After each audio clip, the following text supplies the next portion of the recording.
யாருமே சரி பண்ண மாட்டீங்க. பாதாள சாக்கடை தண்ணி இப்பதான் கொஞ்சம் வந்துகிட்டு இருக்கு.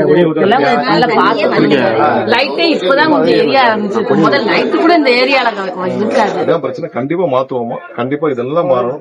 பேசிக் நமக்கு வந்து ரோடு, பாதாள சாக்கடை, குடி தண்ணீர், பேசிக் அடிப்படை. இதான் நாங்க திரும்ப திரும்ப பேசிட்டோம்.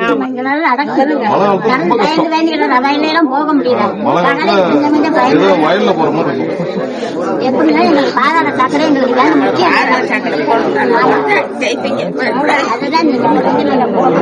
எல்லாரும் சேர்ந்து ஜெயிக்க கண்டிப்பா கண்டிப்பா கண்டிப்பா